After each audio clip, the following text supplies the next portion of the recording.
Hi, I'm Chris McDermott. And I'm Stuart McDermott, and we've been associated with Brattleboro Area Hospice since beginning days, which has been over 30 years. We really love being hospice volunteers and are involved in many aspects of our hospice here in our community. One of the reasons that we love Brattleboro Area Hospice so much is because of the many services that they offer. The hospice client volunteers, there's the bereavement program, early care program, advanced directives, visual volunteers, shop volunteers, and finally being a member of the board of directors. The hospice organization, I think, is very, very important because we care about each other during very difficult times. And the hospice community is there. For me, it's very meaningful to be right next and knowing that people can care, even if I don't say much or anything. I can sit with and care for people. Another program that we're involved in is being a bereavement volunteer. And so after the death of a person's family member or loved one or friend, they can call hospice and ask to be part of a bereavement support group or have a bereavement volunteer. That's a good thing for hospice. Yeah. Welcome to our summer garden virtual tour in Vermont. And a special thanks goes to Rita Ramirez and Tom Bodett, who own this beautiful garden. We'd also like to say thank you to Lori Merrigan and Helen O'Donnell, who are their gardeners, and the four of them have put this tour together as a fundraiser for Brattleboro Area Hospice, so we are so grateful to the four of them and to Mother Nature.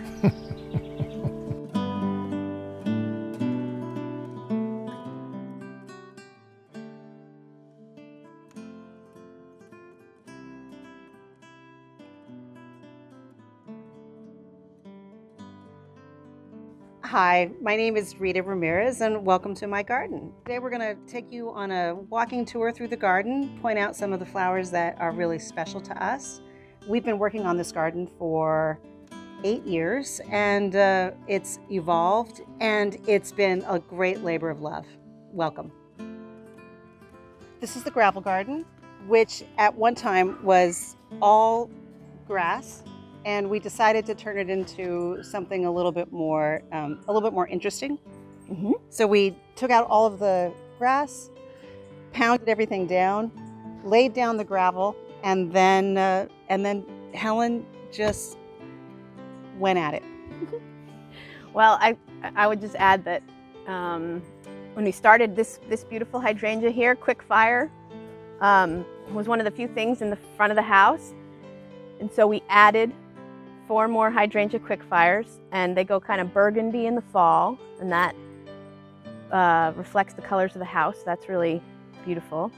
And then we had roses planted against the wall, and that predates the gravel garden, I think. It does predate. And then I came back from England and had been to Beth Chatto's garden and fell in love with the gravel gardening there, and said to Rita, "What about a gravel garden?" And she went right online and researched it and got very excited and thought it was the most beautiful thing she said and saw, and there we go. We made a gravel garden. We made a gravel garden, and it is really beautiful. The basic principle for the gravel garden is we didn't add any compost or rich soil. We sort of have like a sandy loam in Dummerston, so it's a pretty good free draining soil already. If it was a heavy clay soil, a gravel garden probably wouldn't work. So we didn't actually have to like amend the soil all that much with anything. Sometimes when you're building a gravel garden, you'd add a bunch of sand. So we just kept the existing soil, but added about 6 inches of this pea stone. And that actually acts like a mulch, retains water, and creates a dry crown for all the different plants. So the plants that are growing in here really like dry crowns, free draining soil, hot sun. We water the roses, but other than that, we don't water. So we have a lot of chartreuse green is Euphorbia stricta, golden foam, which I'd never grown before, but I grew it in my greenhouse, and I thought, oh, that could be a good gravel garden. It is a little weedy in the gravel garden, but you can see that it seeds freely, fills all the spaces, and creates this like gorgeous chartreuse haze. Euphorbias do really well in here. We have Liatris, and that one's Pycnostachys. Pycnostaca, and it's a native prairie plant. And often you see sort of Liatris Stricta that's over, we have it in other places, it's much shorter. And this one is really tall. It's like 5 feet and kind of, it gets snaky kind of. And it has a nice purple blazing star. It's beautiful. It's beautiful. And that's starting to seed around too. So we're, the one thing about gravel gardening is that a lot of these, it's a great medium for seed germination. So a lot of things sort of freely seed and place themselves where they want to go. Euphorbias are showing up kind of everywhere. We have Donii and oblongata as well as Stricta. So they're kind of all doing their thing in here. The Liatris, we've got the baby's breath. It's Pacifica, I'm not quite sure actually. And that's been very perennial and seeding around. And then we've got the lady's mantle, a nice anthemis, the perennial foxglove, the catmint. That was all here actually. Right, right. A lot of the things that are against the wall were here initially. And then we added a lot more in and that lovely sedum. Right, yeah, and filled it in. There are many types of sedums here in Rita's garden along the path. Here's a particularly beautiful one. It's Siboldii. I've got one. Centaureas are another sort of meadowy, dry, hot plant. That's Dealbata, Centaurea dealbata. And alliums, lots of bulbs do well in here. Lots of bulbs do well in here. There's also this really beautiful oregano. What is that one again, Helen? Rotundifolium, Paula's pink. So that's a beautiful, it's not often perennial, but it's perennial in the gravel garden. So a lot of things that wouldn't be perennial in Vermont are perennial in this garden because they get the free draining soils. So much the winter wet makes these plants die, but in this environment, it keeps them drier and gets them through the winter easier. Lori was going to mention the Dianthus because we also have a lot. That's another pinks, carnations, little perennial Dianthus. This one at the front with the two pale pink flower, that's sort of a typical Dianthus that you'd see everywhere. And we've added this Carthusionorum, which is like a very tall, you don't see this often. And that is very happy in the gravel garden and reseeds around. And there's also a very sweet yellow one called Dianthus napii, Yellow Harmony, and that's over there in bloom. So sort of like a place to experiment with these dry, they like the dry, free draining soils, yeah. So some of the things that we want to point out here, I think, are this this one that to me looks like Scottish thistle, but I know it's a thistle, but I'm not sure what the Latin name is. Cerseum Heterophylla. Never would have guessed it. Never would have guessed it. It's great. It's a cool experimental plant. I got the seeds a few years ago and trialed it in Rita's garden, and then discovered it was quite beautiful and have collected seeds since and been able to grow it. And sold them all. Because Helen is absolutely, we just decided that we're going to refer to Helen O'Donnell as the plant witch, in a good way. In a good way. In a good way, yeah. She really has the magic touch, and her ability to grow plants from seed and to experiment is remarkable, and you can see how absolutely successful it is. But Rita lets me experiment. Rita and Tom, they just say, and so I get to try lots of plants and discover how great they are here. But yeah, this is an absolutely gorgeous one. So, Yep. And then you were going to point out another plant up here. Oh, this Mahonia, just E.C. Brown is a great nursery in Thetford. They should get lots of credit. They supply us with lots of plants. And they had this Mahonia, which is an Oregon native. This one's aquifolium. And it's just, I was so excited to find it, and they said it was hardy, so trying it here, and it's made it through one winter. It made it, and it turns like a beautiful reddish color. Beautiful reddish color, and if it blooms, it'll have this sort of big panicle of yellow flowers. So, but this is a great environment to try certain things that you wouldn't think would make it otherwise. The other thing to mention are the roses. These, we have 4 roses, 2 Gertrude Jekyll pink rose and 2 New Dawn. It's a climbing rose, and they've been in for quite a few years, and always great when you have successful roses in Vermont. So that's been successful. And anything else? Oh, the Scabiosa, the Fama Scabiosas have been making it through winters more and more, especially in this good hot spot. So that's exciting. The Fama type. That's got a cultivar name I don't remember. These Deutzias are also kind of important plants, I think, along the pathway, and they have this beautiful white flower in the spring, and then they go totally burgundy. I think burgundy is a leaf color that repeats itself through the garden a lot, and it really sets off the house. And those do not get cut back in the fall. And they do not get cut back in the fall.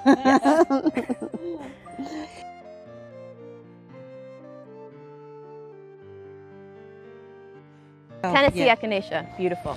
It's a great alternative to all the purpureas that you see everywhere that are very short-lived. This Tennessee Echinacea is gorgeous and seems to be much more long-lived. And what's the color of the flower? It's pink. It's a big pink, open, big pink open Echinacea-like flower. But its longevity and steadfastness has been, admirable. Proven. Yeah. Do you grow that in your? I do. Yes. I collect seed from here too. So thank you. Thank you, Rita and Tom. Okay, so we're going to move on to the garden that's up here. This this is where Helen and Lori started. This was the first area that the two of them worked on and brought it all together. My memory of it is a little fuzzy, but I know that these 3 crab apples were here. This Physa carpus was here with 2 others, the Russian sage, peonies, and maybe some of the peonies were here. But the gardens were not connected, and that's when Helen and Lori began to work their magic. Yeah. Yeah. And so then I think we connected the garden. The path wasn't here yet because Jared Flynn put that in when he did all the stonework. That came later, actually. Okay. So it was sort of just like an egg shape, I'd say, or something like that, or a kidney bean maybe. And we just decided to make a 3-season garden, well, 4-season garden. So adding the elements like the Chamaecyparis, the evergreen over there, and the shrubs held their own. We eliminated some of the shrubs and moved them to other parts of the property because it was too much of the Physa carpus. You really only need 1. Yeah, it's pretty big. And this is Summer Wine, a really, really nice cultivar that Sienna planted that predated us when Sienna started the gardens. Sienna McFarland, she's a great gardener. And so we decided to just add more perennials and annual layers to get really a very dynamic garden starting from March till October. So you have tulips and bulbs in the early spring, and then a succession of flowering perennials and annuals throughout the rest of the year. So by the end of the season, it's still in full bloom, and that was kind of our starting place. Some of the plants are gone, but the ones, because it changes all the time. But this Aurelia cordata Sun King has been here through and through and just provides like amazing color and texture throughout the season. Then the Panicum heavy metal, that sort of is the grass that anchors that garden in the fall. And there's a really nice hot pink aster. Right now we have the geranium, Orion geranium in bloom over there, and the Garas are just beginning. Gara is a plant you see throughout the garden. We plant them periodically, but they mostly reseed or are perennial in this garden. It's a cultivar called the Bride, which seems to be very hardy for us. And that is a nice plant because it blooms the whole year and adds this just like creamy, pinky white to the beds. Feathery texture. And that feathery texture, yeah. This grass predates us too. This is the Pennisetum Hamlin, pretty sure, that has a gorgeous, puffy, low bloom, midsummer to winter. So that's great. All this bright gold sedum also was here originally, as well as this chrysanthemum ground cover white bomb or something. I can't remember what it's called, but that's quite wonderful in the fall. And great now too, because it's a carpet of green. I would say too that this garden in the fall is particularly beautiful. Just the change of the colors, the varying heights. There's a really spectacular look to this garden in the fall. And then we do load it up with annuals in here, and they're really just sort of beginning, but this Kufia Sriracha Rose is a total winner and seeds around. We have a lot of Cleome and Cosmos that come later. This beautiful Clarkia Burgundy wine, which I love, and the Diacia over here, this little sweet pink thing. So pretty. Helen, what's this one back here that's growing with the orangey? Oh, yeah. It's Oenothera Versicolor Sunset Boulevard. And Beautiful. we, last year it was kind of a flop, but this year, I don't know, the season was just right. And we planted it in amongst the Russian sage, and it's been really fabulous. An annual, or is that a? It's an annual. It's perennial if you live elsewhere, but right, for us here it's an annual. Because I think some of that, like bringing that color a little bit closer, Forward. because you know I love orange, right? Yep. So bringing that, I saw that and thought, oh, I want more of that. And last year it was at the front and it looked bad. So And it looked bad because it just didn't. it just didn't grow thrive. well, or the it could be the seed, it could have been the year, it could have been how it's grown. All these mysteries about plants, Right, like why right. it's having a stellar year everywhere. So And it looks so beautiful mixed in with the Russian sage. it does. Yeah. And the That's right. cornflowers coming.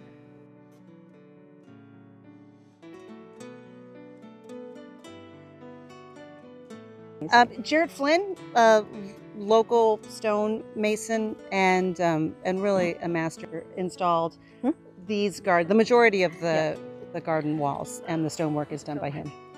I'm trying to remember how this I all know. started. The sunroom was put on, and we all went inside, and we started kind of from the inside looking out and trying to decide where we wanted the views to be maintained, where we wanted privacy.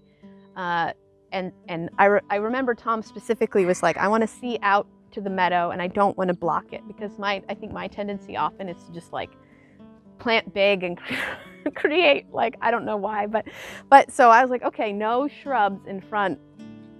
So we'll keep it low and we'll connect it to the surrounding fields. We did anchor with some hydrangeas here, but then it was a sea of low grass, the pennisedums, which also out front, and then poppies and orlea and alliums, all very low growing and very flowery, and totally connects you to the feeling of the fields and the meadows beyond, definitely. Yeah, it really has like a wildflower feel to it. It does, totally. And then over here we planted like a Stewardia, because we thought that from the dining room, having a little height, privacy from the driveway, and a place for birds to land and sort of feel like you're sort of tucked into this corner. There's also a magnolia, kind of for the similar purpose of sort of blocking the driveway and also creating a little privacy on this side. And habitats for birds, like places for the birds to land, that you can enjoy them from inside the house. That seems really important. You'll see that Thalictrum is a plant that kind of carries everywhere, and it's our very tall meadow rue that is see-through. So you get the height, the waviness in the wind, and you see right through it, so you can see out to the fields and the pond on the other side. And you get the most beautiful little purple flower with a little yellow center. It's a gorgeous, gorgeous flower.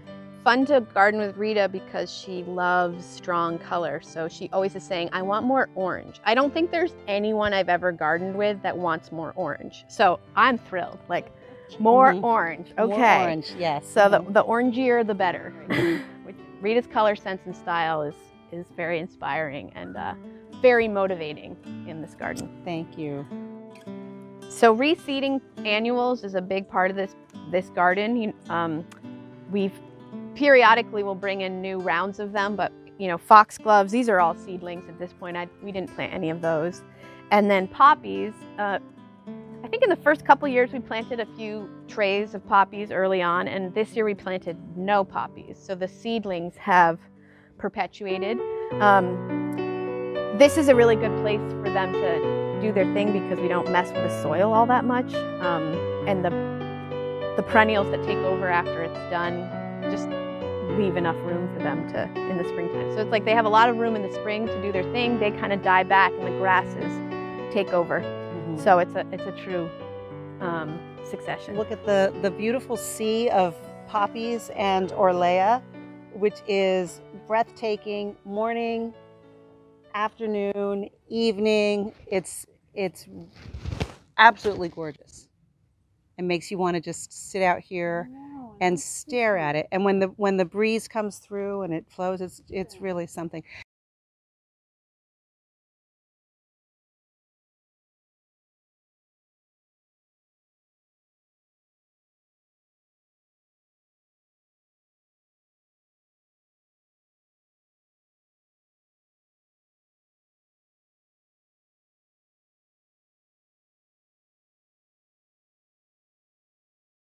And so these two ponds are connected. These are natural ponds, no chemicals or anything. They're just filtered through the plants, and requires a little bit of maintenance, but not too much. Mostly editing out some of the plants that that start to thrive. And then the idea being that we wanted it to just have a natural look to the pool, and sort of set the pool a little bit more in this field.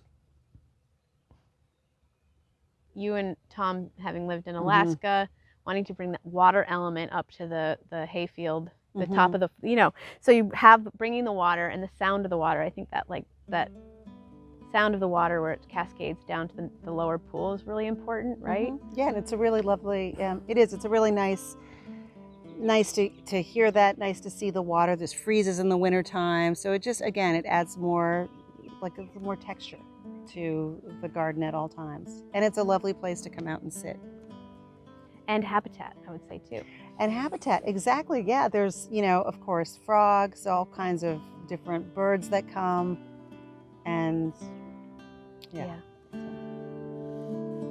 I would say that the biodiversity of the garden is really important. It's almost like obvious, and we don't use any chemicals, so we're organic by all intents and purpose. But I wouldn't even say we're organic, because a lot of people would use organic sprays. We basically use nothing. We put down we do manure, and that's about it. That's about it. Manure and water. Really good soil, good compost, and lots of water. Yep. And just if there's plants or pest bugs, you kind of just let nature run its course. So like we had problems with lily beetles, we seem to not have problems anymore. We've done almost nothing except hand-pick bugs occasionally. We hand-pick caterpillars if they're getting out of control. But I think that you're having flowers all season, you're just always providing habitat and food for insects, butterflies, bees, birds, and even just watering the garden seems important, because by watering all this food source for them, you're providing, just like when the place goes dry, like the gardens are still there for all the bugs, and that seems really important.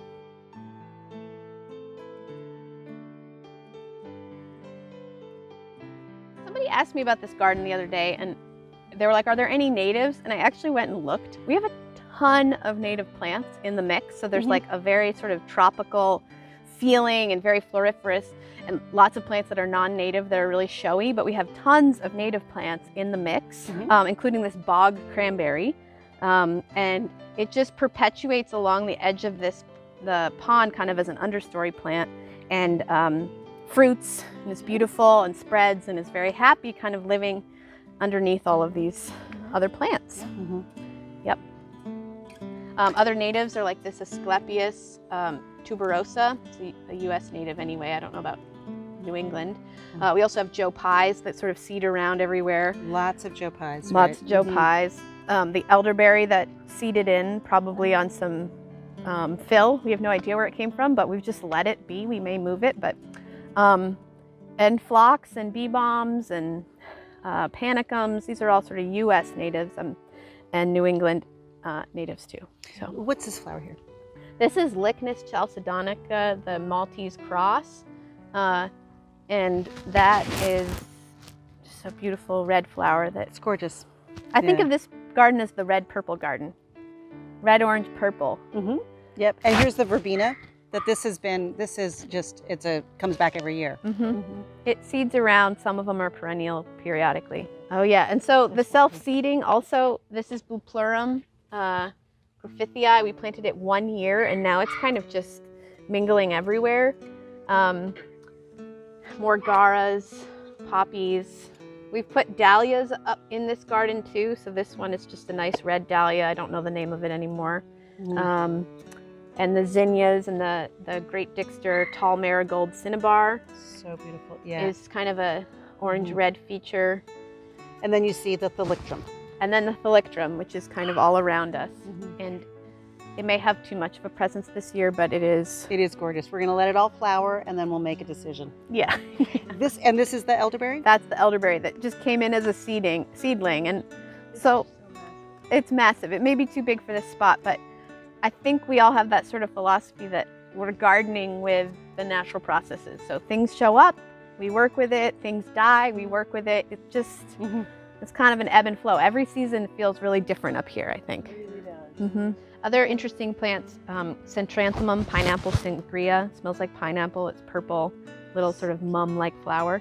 And then this Cuphea ignea, which is fat face flower or cigar plant or something like that. But it's those are sort of the orange-red, purple. So on this side, it's more of a shade garden here, and we've got some really beautiful, I always mispronounce it, Hellebores? Hellebores. Hellebores. Here, there's a few more over in this area. Some ferns, there's this asparagus. And then what's the big, huge Jurassic Park looking?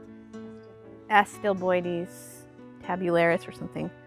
And Coryngosoma, that's that big palm leaf. This one here? The yellow wax bells, yeah. Right, yellow wax bells. This one, yeah, the flowers on this one are really beautiful. Yeah. Yep.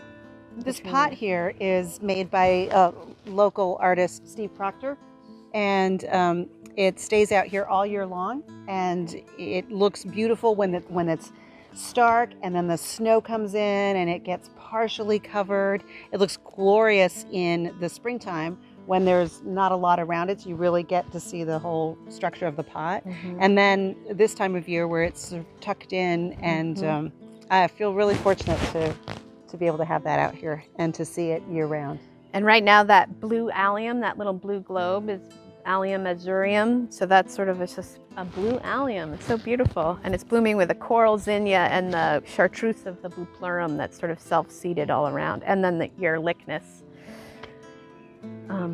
the bright red. So pretty, yeah. So one plant I want to point out is the Indigo Pharah that's here against the north side of the pool. And that plant the plant used to be on this side of the stone wall, and for years it really did nothing, and finally we decided to move it, put it over here, and it has taken off. And it's one of my favorite plants. We've divided it, we've added it to other parts of the garden, we've given some of it away, and it's very pretty. And one of the things I love about it is when the blossoms come, they come at the same time typically as the wisteria here, and so you have this beautiful pink blossoms there, and then the purple of the wisteria at the same time, and it just makes me happy. yeah. And then Helen and Lori planted it's an allium, and I can't remember the name of it. Drumstick. The drumstick allium, which has the really pretty reddish cone, and that pops up through the Indigo Pharah. And every time I look at that, I think this little garden should be everywhere. It's so pretty. Yeah, it's really pretty. That's been really successful, and that was just a whim. We had this plant kind of suffering on the back side of the wall.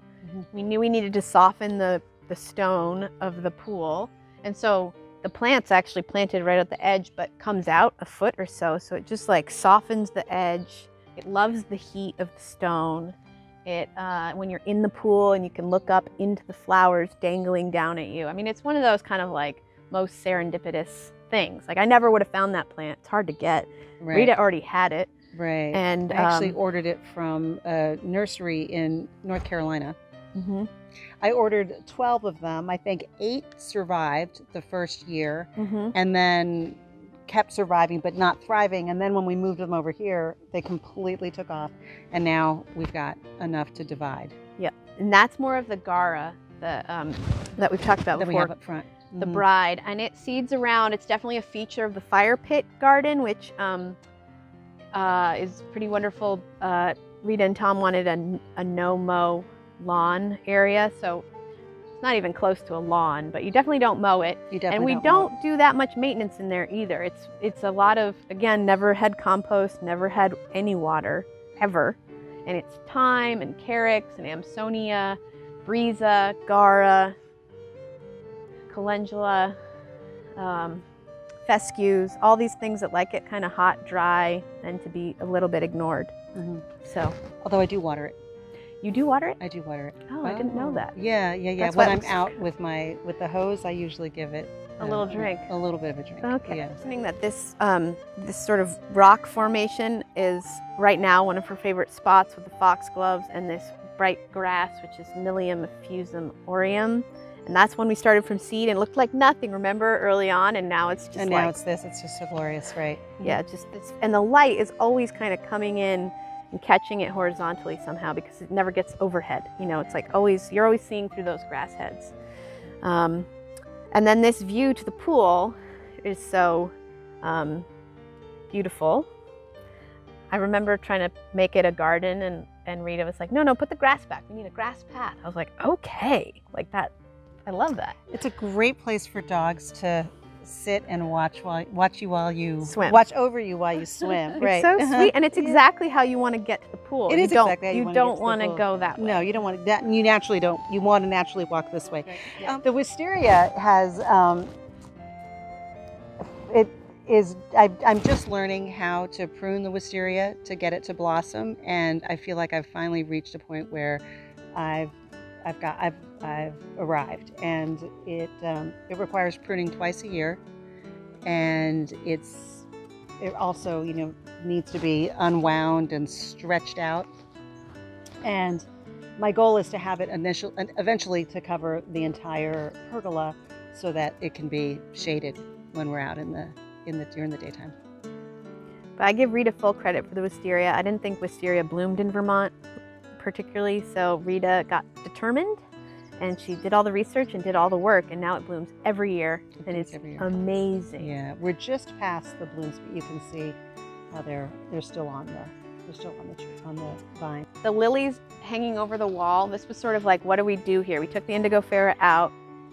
Anything planted low you wouldn't see, but you don't want to block the view, so we took a whim and on a whim bought these lilies Lectinii, and they've just totally spread, but they hang their orange, they hang in big bells, and they are orange, and the butterflies, the swallowtail butterflies, swarm them. This garden's probably changed the least, right? Well, actually, the phlox and the smoke bush, the peonies, geranium, was all here. And the front edge, these salvias, these beautiful purple Nemorosa salvias, were all here. Sedums, daylilies. We added the lilacs to give structure. Also, we needed to move them from when we put on the sun porch. We needed a place to put them, and so we thought some more anchoring shrubs in this garden would be good, and that has been pretty successful. It's the Tinkerbell lilac. The Valerian was here. Was that here? I think it was here. So that tall white plant is Valerian, and it's very fragrant and beautiful this time of year. It's a little weedy, so it definitely needs to be sort of managed. We have to weed out more than half of it every year. This year it's having a fabulous display. Gives great height there. We've added all the annuals, the salvias, and that pink dianthus, the calendula, the penstemons we've added over the years. The yarrow is here. It's sort of a wild yarrow, millefolium, and it's beautiful, even as a ground cover. So after it goes brown, we just cut it, and it's just a carpet of that ferny foliage. This is usually a pretty colorful, very colorful garden. So in the fall, the zinnias come up. There's a lot of zinnias, and often there's the big castor beans, and yeah, not this year. Anything else? This is sort of like the, it's very pretty, and I don't think it gets the, I don't want to say it doesn't get the attention it deserves, but it's like, you know, you're rarely do you walk over this way, right? So mostly you are looking at it from this side, but when you do walk around, it's like it's a nice surprise. Yeah. Yeah. Whenever I take a picture of this border and I think, oh, this is so pretty, whenever I look at the picture, all I notice is the view. It's so funny. It's like I focus on the photos, but then I actually realize that this just sets off the backdrop. It's like even the shrubs sort of mimic the hill shapes. And so it seems just like a jumping off place, or like it frames the view somehow. It leads your eye this way, sets off the view in a really nice way. So.